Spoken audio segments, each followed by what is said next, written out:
Right now at 5, community members come together to celebrate the 10th annual Hot Rods and Hot Dogs Car Show. And we've got some fog out there for some of us this morning. Otherwise, looking at a pretty decent day across the area. We'll have a look at that forecast, get you out the door coming up. Plus, a car show in Fort Scott brings in over 100 cars to raise money for a good cause. The 4 states' most watched news starts now. Well, good morning and welcome to the KOAM Morning News. It's 5 a.m. I'm Elise Snowy. Hi, Chris Warner. It's now Monday. Welcome to Monday. Here it is, September the 30th, if I'm not mistaken. Right. Am I actually right? Yeah. Hold on. I think so. Look at that. Yes. It is the 30th. Well, look, I took a few days off, so it's very easy to lose track of time very quickly. Speaking of time, whoever had time, you guys remember, you're probably too young, but back in the early 90s, they had those ads where they're like trying to sell you the 20 cassette collection of like the greatest hits or something. Like, who's got time to go through 20 cassette tapes? Who's going to sit there and cycle through? Trip or something. Oh boy, I tell you what. Did you put cassette tapes in a car? I did. I did have some cassette tapes. Well, if you are jamming out the old-fashioned way, maybe you got a good old cassette tape in the car, maybe an old mixtape, you're going to want to slow down because we got some fog out there to contend with. Let's start first, though, with a look outside from our camera. Downtown Pittsburgh. Now, if you look, it's not bad, but you can see there's a slight haze off in the distance there in those street lights. So just a little bit of light fog. That's kind of what I ran into on the way up here earlier this morning, but fog is beginning to increase across the area. Our camera 7th and range line looking fairly good as well. Same from the MoDOT camera at 20th and range line. Now, it's hard to tell some of the bright lights if this is legitimately some fog building in. It looks like it. Yeah, it's moving. So we got some fog building in down there. And the KDOT camera, 69 and East 520th Avenue, back up and running, and you can see a little bit of fog out there as well. So let's take a look at the fog tracker now. Right now, we don't have anything overly significant across the area. Stockton, though, down under 4 miles. Our far eastern county, some fog out there. And we do have only one dense fog advisory. That's Benton County. That runs until 9 o'clock this morning. But we'll keep an eye on the fog for you, keep you updated. Future track for today. Well, there's really nothing out there. We're looking at maybe a cloud or two here or there. Temperature's a bit on the warm side. Outside of that, though, it's a pretty sunny day. It's going to be a warm day as well. A little cool this morning as we kick things off, though. 59 in Joplin, 56 over in Pittsburgh. Further west you are, it's a little cooler. We've got some low to mid 50s, say Sedan season at 54. And then across the region, we've got upper 50s, couple of 60-degree readings out there as well. So kids getting on the bus, maybe some fog to contend with, upper 50s, calm winds. And then we're looking at mostly clear skies this afternoon. Northeast breeze around 5 to 10. Temperatures about 84 when the bus brings them home. Ahead of highs around the mid 80s today. And again, mostly clear skies, light northeast breeze. It's going to get a little windier tomorrow. It's going to be a little cooler tomorrow. And then it's going to get unseasonably and unpleasantly hot. We'll look at all those details in the full forecast here in just a few more minutes. Elise? All right, thanks, Chris. Well, a serious motorcycle crash occurred Friday evening on South Range Line. Now, the motorcycle operator was rushed priority to a local hospital. Joplin police told KOAM on scene the motorcycle and a passenger car collided in the 1300 block of South Range Line. It was heavy traffic at about 7:30 p.m. The driver was alert and communicating with first responders on the scene. The adult male was transported to an area hospital suffering a leg injury. There is no update on his condition. And to be the first to see breaking news, weather, and sports, you can download the KOAM News app. It's available free of charge in the Apple App Store and the Google Play Store. Just search for the KOAM News app. Well, Heritage Healthcare in Chanute held its 10th annual Hot Rods and Hot Dogs Car Show yesterday. Now, the show lets residents of its nursing home choose the top 5 cars and top motorcycle to get the trophies for the car show. Along with that, the show has door prizes, hot dogs, and music for attendees to enjoy. I had a resident who would not attend any activities, and I told him, I was a brand new activity director 13 years ago, and I said, hey, if I start this car show, will you come? And he said, absolutely. So I started this car show 10 years ago, and he came ever since until he passed away. The music yesterday was provided by Lynn Oliphant. Well, Care to Share, a local support group, held a car show fundraiser yesterday to gather donations for area cancer patients. KOAM's Mitch Adams has the story. So it's however we can lend a hand, and we know we're just giving hope and hope for another day. Care to Share, a nonprofit organization based out of Fort Scott, hosted a car show to raise funds for local individuals fighting cancer. The Rollin' Nostalgia Car Club sponsored the event and brought well over 100 cars for spectators to get a close look at. Since their founding in 2007, Care to Share has been completely volunteer ran, with no paid staff existing for the organization. They rely completely on community donations and folks to donate their free time to work fundraising events. Their mission? Provide people fighting cancer a feeling of assistance and hope. Every little penny we get goes in someone's gas tank or pays to mow their yard, pays for a hotel room, pays for utility. We change tires, we fix cars, anything that you need, we try to provide that. Just in 2022, Care to Share distributed a little over $97,000 to cancer fighters in need. We put gas in someone's gas tank that otherwise could not afford to get to a doctor. Or we buy them a meal when they made it to the doctor but don't have any more money left. We'll pay for a hotel if they need to go to an out-of-town doctor. But that's around 10 transactions a day, 7 days a week, 365 days a year. The car show is just one of the many ways that Care to Share raises funds throughout the year. But the goal remains the same. If someone has an empty or near empty bucket, do what you can to help their bucket be refilled. In Fort Scott, Mitch Adams, KOAM News. Care to Share encourages anybody battling or preparing to battle cancer to reach out to them to learn more about their resources. And that's a look at this morning's top stories and weather in our first 7 minutes coming up on the KOAM Morning News. The Kansas City Chiefs play in their first divisional game of the season. We'll have the details. Plus, a 62-year-old man known as French Spider-Man climbs a Paris skyscraper. And we have a nice and partly cloudy day today. We'll have what to expect with Chris Warner in the Skywatch Weather Center. You're watching the KOAM Morning News. We'll be right back.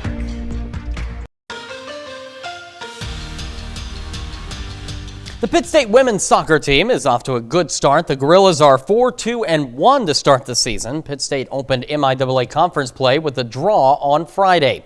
Out in Pittsburgh at the Gorilla soccer pitch, Pitt State looking to bounce back after a loss on Friday night. Opening minutes of the game, great save here by the goalkeeper Jocelyn Kramer. And later in the half, Fort Hays State moves the ball in Pitt State territory, but defense does a nice job to kick it out of the box. Still in the first half, a corner kick opportunity by McKenna Robinson. Pitt State unable to get this one into the net. A few minutes later, another good opportunity for the Gorilla offense, but Fort Hays defends this ball from advancing. Not much offense yesterday. Fort Hays State goes on to beat Pitt State 2-0. The Kansas City Chiefs enter the final weekend of September as one of 5 teams in the NFL that are still undefeated. The Chiefs travel to SoFi Stadium to face an AFC West rival. First AFC West divisional game of the year for the Chiefs as the Kansas City faces the Los Angeles Chargers. In the first quarter, Justin Herbert takes the snap, play action here as he finds the rookie Ladd McConkey in the back of the end zone. Touchdown LA, Chargers lead 7-0. So we go to the second quarter, LA leads 10-0. Patrick Mahomes takes his time and delivers a 54-yard bomb into the end zone to the rookie Xavier Worthy. High voltage play right there gets the Chiefs back in the game. Chargers led 10-7 at half. Fast forward to the fourth quarter, tied game here at 10 points apiece. J. Perrine with the carry. The Great Wall of Kansas City does the rest as he gets pushed across the end zone. The Chiefs take their first lead of the game. Late fourth quarter, 3rd and long as Justin Herbert cannot escape the presence of Chris Stone Cold Jones. Big sack puts this one out of reach. Chiefs put the hammer down. Kansas City wins 17-10. I'm proud of our guys for hanging in there. Easily could have gone a different direction there, but the guys supported each other. I thought our defense stepped up in key situations, and a lot of red in the stands. Jim Harbaugh doing a great job here. He was down a few guys, so but what a game plan they had, and did a nice job coaching. So. Let's take a look at scores from the AFC West from Sunday afternoon. Denver Broncos surprised New York Jets. Broncos win this game 10-9. Then the Las Vegas Raiders beat the Cleveland Browns 20-16, the final in that one. We've made it through the final weekend of the MLB regular season. St. Louis Cardinals have already been eliminated from playoff contention. Meanwhile, Kansas City Royals have clinched a spot in the postseason for the first time since 2015. Game 162, Cardinals versus the San Francisco Giants. Third inning right here. Brendan Donovan gets into one, and it is out of here. Solo homer in Levi's Landing makes it 1-0 St. Louis. Lots of fans were after that baseball, except one of those fans was quite upset he didn't get the ball. In the fifth inning, it's Brendan Donovan again. This ball takes a brutal hop, and that's an RBI single. St. Louis scores another, and the Cardinals lead 2-0. Next batter to the plate, Alec Burleson gets in on the hitting party. RBI single extends the Cardinals lead 3-0. So we go to the sixth inning, bases loaded for Alec Burleson, and he comes through again, this time a two-run RBI single. Cardinals win 6-1. St. Louis finishes the season with an 83-79 overall record. Back east in Atlanta, Royals already in the playoffs, but they look to finish strong. First inning, Michael Massey says, take a good look. You won't see it for long. That ball lands in the chop house. Three-run homer makes it 3-0 Royals. To the third inning, Gio Urshela. It's a laser beam into the bullpen, and that solo home run makes it a 3-1 ball game. KC still has the lead. Top of the fourth here, Hunter Renfroe gets all of this baseball. It is way out of here. Hits the second deck for a solo homer, makes it a 4-1 game. So we go to the ninth inning. Chris Bubick closes this one out. Ground ball to Bobby Witt Jr., and that's your ball game. Kansas City wins the regular season finale 4-2. So the playoffs are set and the schedule is out. The Kansas City Royals will travel to Baltimore to face the Orioles on Tuesday afternoon. Game 1 of the American League Wild Card is scheduled for 3:08 Central Time. First time in 10 years that these two teams meet in the playoffs. Kansas City faced Baltimore for the ALCS back in 2014. Well, still to come, a new study suggests that the average vacationer needs a vacay from vacations. Plus, got some patchy fog to contend with and some warm weather. We'll take a look at that forecast when we come back.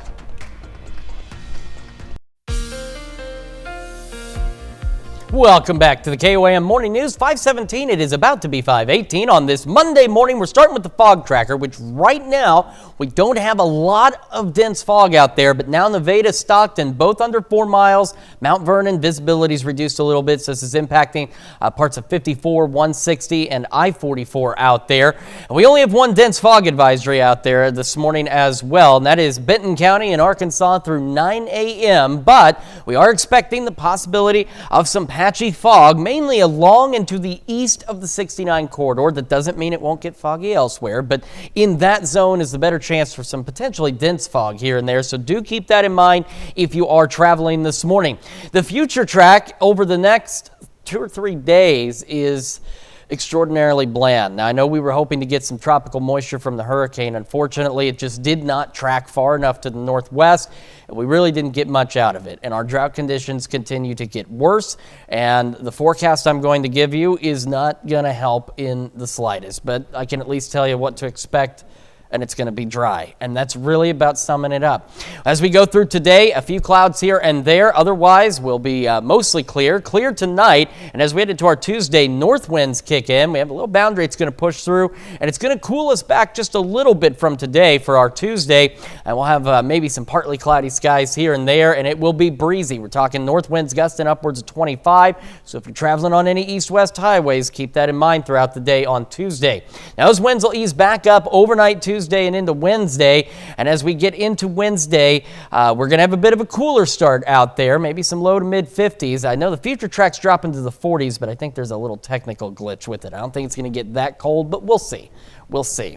Either way, though, it's going to be cooler. Now, by Wednesday, it's a cool start initially, but we do warm back up, and we're going to have another warm day out there, and we head into Wednesday night and another mild evening ahead of us as well. This is an extraordinarily simplistic forecast, and honestly, I wish we had some rain to talk about, and I know you folks out there wish we had some rain to talk about as well, because we do need it. A little cool this morning, 59 in Joplin. Again, the airport reporting 10 miles visibility. Our camera at 7th and Rangeline looking pretty clear so far. And as we take a look at temperatures across the region, a little further west, it's a little cooler, 54 Sedan. Otherwise, we've got mid-upper 50s and a couple of 60s, Bentonville and Veneta, as we get our day underway. Heading through the morning, again, some patchy fog that should burn off by 8, 9 o'clock at the latest. We'll have a few clouds here and there. Not bad as we head through the morning, mid 70s by 11 o'clock. However, another very warm day across the area, not fall-like in the slightest, as we start to warm into the mid 80s out there with a northeast breeze around 5 to 10 miles an hour. We'll head into tonight. Winds will be calm, skies will be clear, so we'll keep an eye out for patchy fog as we head into tomorrow morning across the region. Otherwise, again, clear skies. Low 60s by 10, and we don't cool back too much further, but some upper 50s and low 60s overnight for us tonight. Then we look at the next 10 days, and it's still dry, and that is the wildest thing. 10-day forecast, no rain out there. And then look at this. What is that? It's October. That's not October, but we're looking at about 90 degrees by Thursday, sunny, upper 80s Friday, mid 80s, upper 80s as we head into the weekend. So, I mean, it's not a bad weekend for October, but it should be a little cooler, and we could use a little rain. We go beyond that heading into the next work week, and we're talking temperatures into the low 80s, so not too far from normal, but as you can see, still, unfortunately, no rain in sight. That's a check of your forecast. We will have more of the KOAM Morning News right after this. Well, topping Health Watch this morning. A new study suggests LGBTQ adults may have a greater risk of poor brain health. Now, the researchers studied data from more than 393,000 adults whose average age was 51. Now, they found LGBTQ individuals were 15% more likely to develop negative brain health outcomes when compared to their cisgendered and heterosexual peers. Now, those outcomes include dementia, late life depression, and stroke. Now, it's important to note experts say being a member of the LGBTQ community itself doesn't cause worse brain health, but the increased risks likely stem from a combination of and biological factors, including discrimination and chronic stress. Well, does going on vacay make you pay in wear and tear? Well, new data suggests yes and explains why. A survey by Talker Research of 2,000 homeowners says going on vacation is too stressful because the average person has at least 6 tasks on to-do lists to finish before they feel they can light out for some rest. Well, the things we fret about before starting vacation include last-minute shopping, cleaning the house, giving someone a key to the house, and other tasks to make the home safe before you leave. Now, almost a quarter of vacationers head back home because they need one last look. And 31% say it takes a full half day, and 18% say they need all of a day to feel vacay is okay. Well, it's a common disease in the U.S., but cases of whooping cough are on the rise and seem to be higher this year than what we saw at this time last year. Mandy Gaither has what to know about whooping cough and how to protect yourself and loved ones. Cases of whooping cough are surging in the U.S. 5 times higher than they were at the same point last year, according to preliminary data from the CDC. And that's even before we really enter respiratory virus season, where, I think that we're going to see even more cases as we go forward. Dr. Donald Dunford with Cleveland Clinic says years ago, before the development of a vaccine, there were many more whooping cough cases. This year's number of cases is more in line with pre-pandemic levels. But for those most vulnerable, like young children and the elderly, that's concerning. About a third of infants will get hospitalized, and actually about 1% of infants that develop whooping cough will actually die from the infection. The CDC says early symptoms can mimic a common cold. 1 to 2 weeks after those start, there can be rapid, violent, and uncontrolled coughing fits that can make it hard for a person to breathe and can last up to 10 weeks. They can kind of get blue in the face,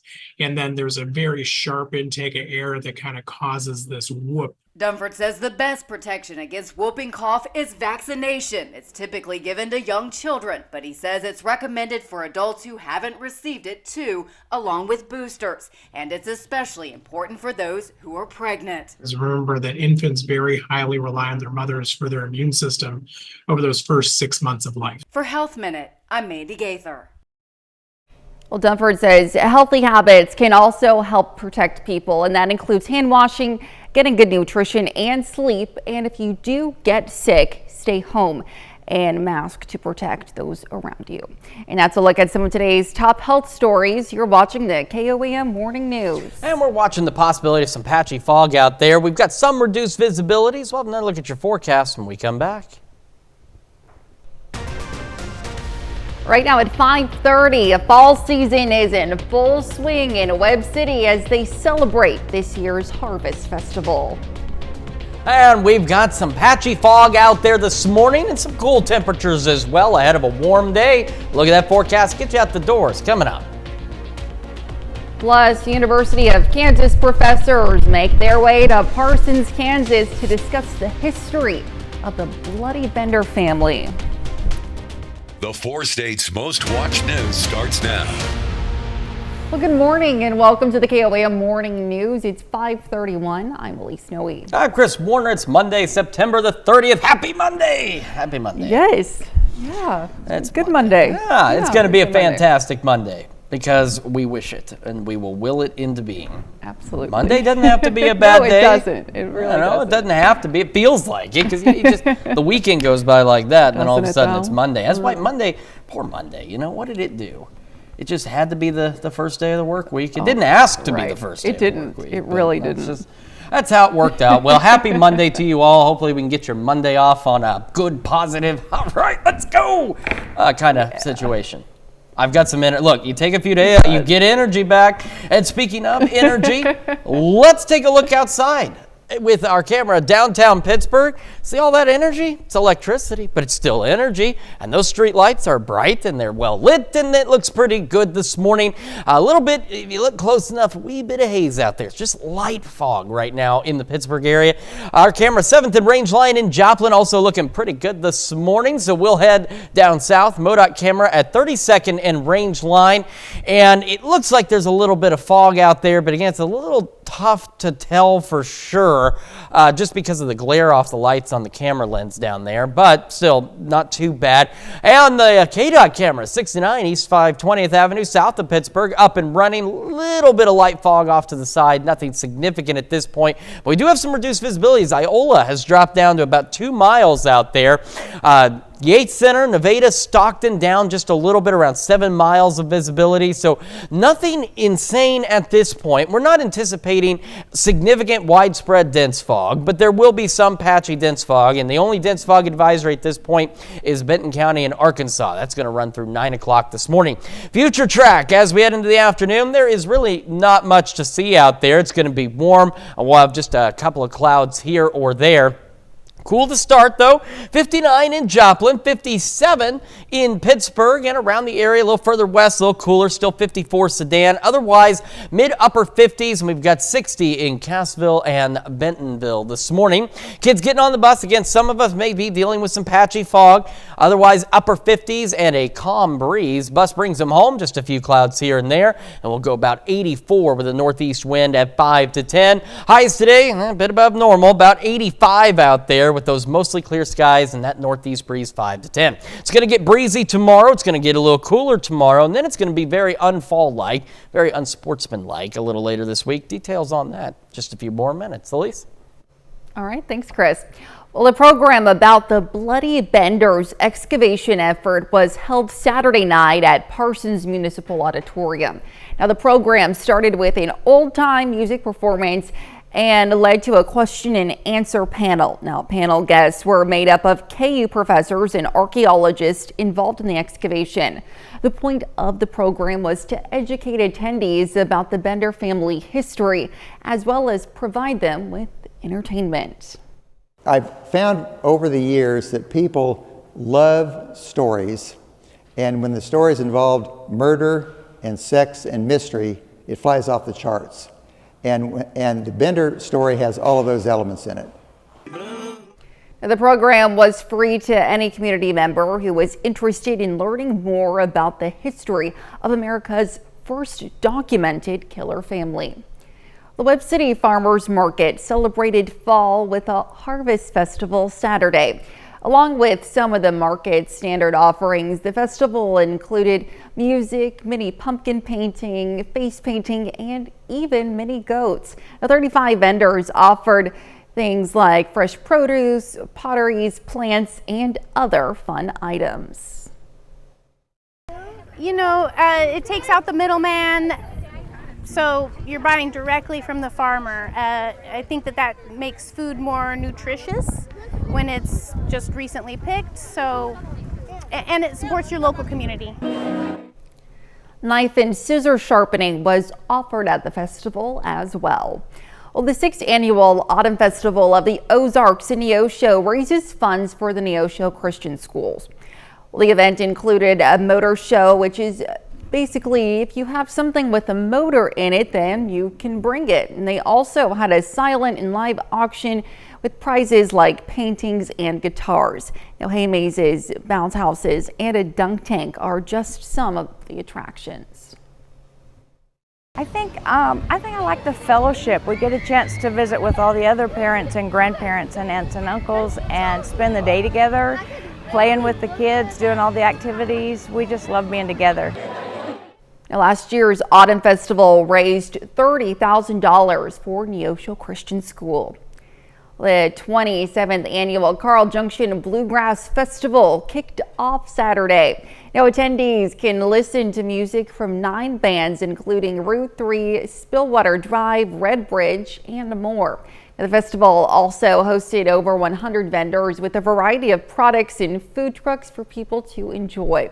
For the kids, there was a kids zone complete with a petting zoo, bounce houses, and even a car smash. So, bluegrass music is, I like to feel all the genres pull from bluegrass. It's probably one of the most complicated genres to play. So it's kind of how it started because we wanted quality music and everything. So. Here's a fun fact about bluegrass. It said it actually originates from Appalachia. And that's a look at our top news stories coming up this half hour on the KOAM Morning News. Dozens of people have died and dozens more are missing due to massive flooding in Nepal. Plus, the U.S. and its allies seek to avoid an all-out war in the Middle East.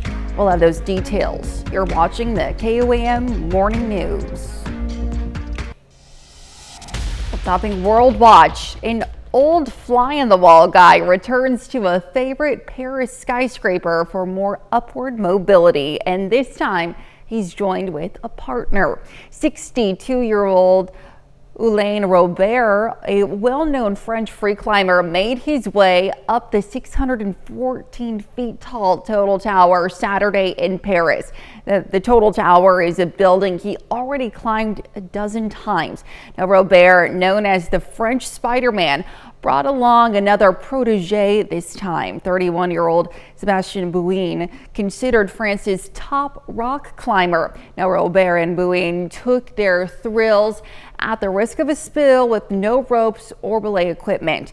Now, despite their technical violations, their antics didn't seem to bug authorities too much. They were initially arrested, then released. Well, nonstop rain in Nepal leads to massive flooding in the country's capital. Authorities reporting dozens of people have died and are missing in Kathmandu after rivers in the region flooded. Now, water began pouring out of those rivers Friday as heavy rains pounded the region. Several landslides also blocked major highways and roads. Now, Nepal police say personnel from across the landlocked country are flying in to help with rescue efforts as more rain is expected throughout the weekend.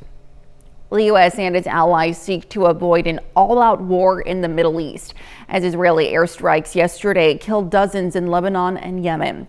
Mike Tobin has more.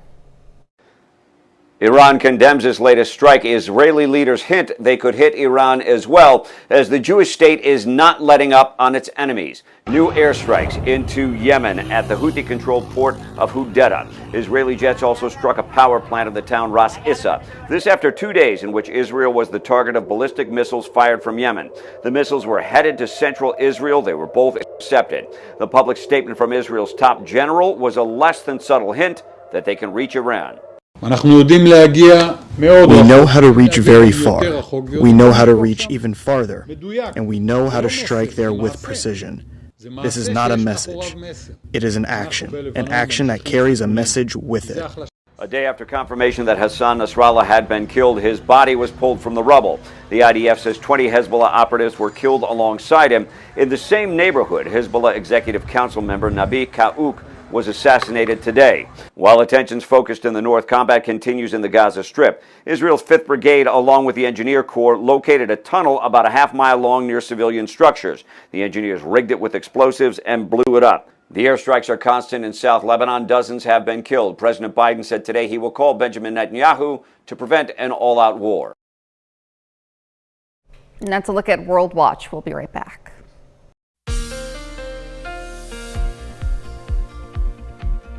Welcome back to the KOAM Morning News, 5:45 on this Monday, September the 30th. We're going to start with a look outside from our camera downtown Pittsburgh. We're looking pretty good so far this morning as this individual here gets their day underway. And we'll take a look from our camera 7th and Rangeline in Joplin.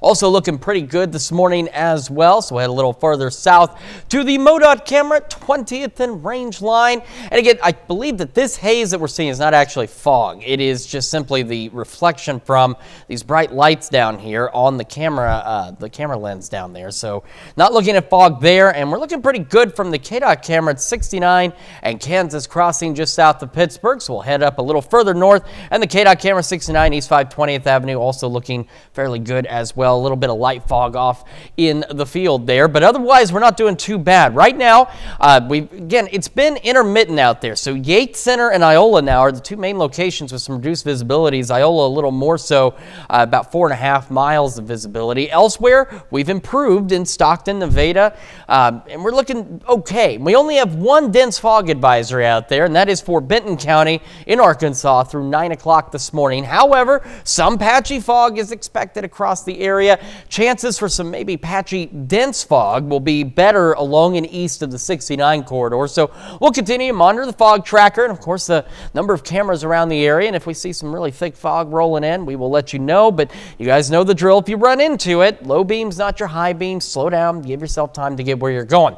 A future track for today, other than a few clouds here and there, we are looking at mostly sunny skies. Now, some of us a little further out west, a little warmer, but nonetheless above normal today. Then, as we head into our Tuesday morning, The boundary coming through. Unfortunately, at this point, no rain associated with it, but it will cause north winds to increase and it will cool us back briefly for our Tuesday.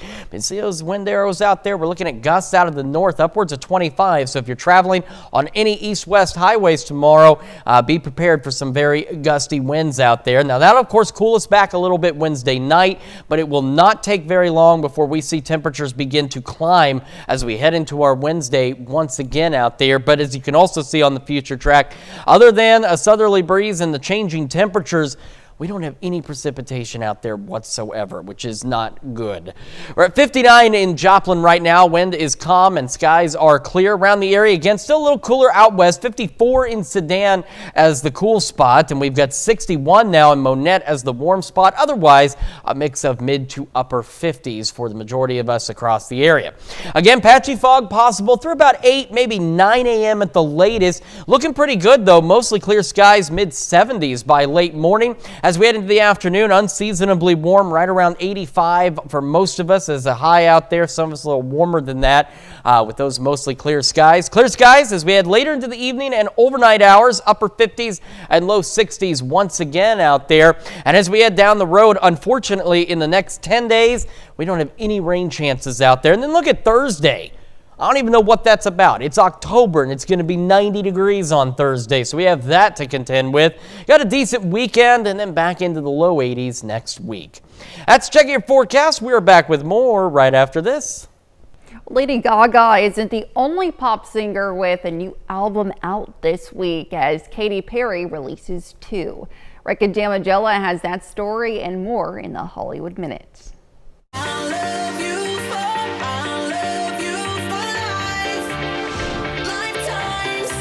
That's Katy Perry singing Lifetimes. The song is from her new album 143, which released just a week ago. Earlier this week, Perry announced the release of 143 I Love You More. The digital-only album expands the original with an additional 3 songs. Daryl Dixon, I heard you were dead. Not yet. Norman Reedus finds himself in France facing off against Le Mort Vivant in The Walking Dead Daryl Dixon, The Book of Carol. The second season of the series debuts this weekend on AMC and AMC+. And apologies to gamers in the audience for pointing out it has been 25 years since the release of Worms Armageddon. The good news is Team 17 has released an anniversary edition of the turn-based strategy title, playable now on Nintendo Switch, PlayStation, and Xbox consoles. In Hollywood, I'm Rick Damagella. Winged wonders, fantastical flying friends, or whatever you call them. Birds are amazing and beautiful and are fan favorite fodder of some of the world's most talented photographers. Jerry Roth has today's Take a Look at This. Pumpkins, pumpkins, and more pumpkins. Dan Fleeser's front yard is full of them. The kids really love them. But they aren't ordinary pumpkins. We are looking at my biggest pumpkin ever as of right now. I hope it goes heavy. We don't know, but it's taping over 2,000 pounds. In Williamston, Dan is known as the Pumpkin Man. Here we go.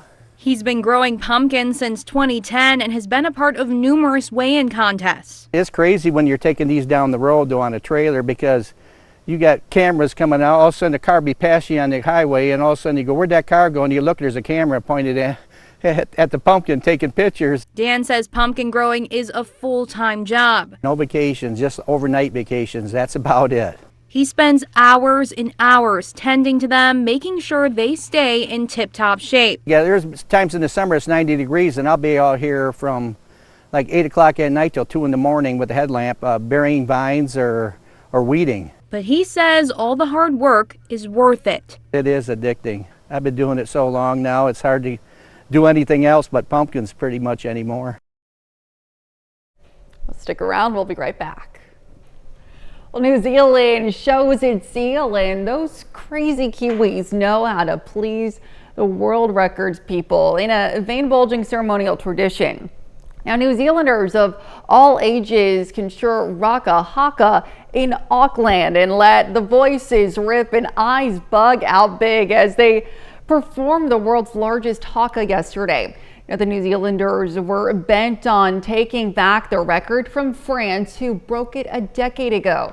Now, the haka is a Maori ceremonial war dance often performed by a group and became popularly performed by New Zealand rugby teams before the start of a match, then copied around the world. Well, the old saying, "Eat it today, wear it tomorrow," holds true even for Halloween, thanks to a new partnership. Now, Uber is partnering with Spirit Halloween, the country's largest Halloween retailer.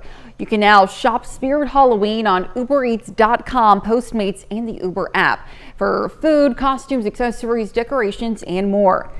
Now, what you can get will vary based on the zip code location where you order, and special discounts apply for Uber One members, and there's 40% off the next Spirit Halloween order of $50 or more.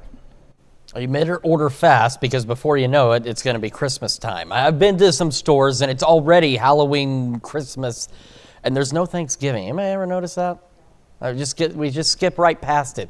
Well, it's not going to feel like Halloween or Christmas out there today. We're going to get some patchy fog. Should be burning off by 8, 9 a.m. at the latest. A few clouds here and there. Mid-70s by 11 o'clock. That's ahead of highs today that will not be Christmassy or Halloween-ish or even Thanksgiving-like. Not even fall-like. 85 today. Northeast breeze around 5 to 10. We'll have clear skies later this evening and into the overnight. Lows back into the upper 50s and low 60s. And as we look down the road, again, unfortunately, there's no rain on the horizon at this point. Hopefully that will change, because we need some. And then there's that. And I know I've been on it, but I mean, come on. It is October. That's going to be what? October the 3rd. It's going to be 90 degrees. I don't even know what to make of that. I'm as disappointed as you folks at home are that there's a 90-degree reading in October here. But we're going to have to contend with it. Upper 80s, mid 80s into the weekend, and then low 80s as we head into the next work week. Let's check your forecast. We'll be back with more right after this.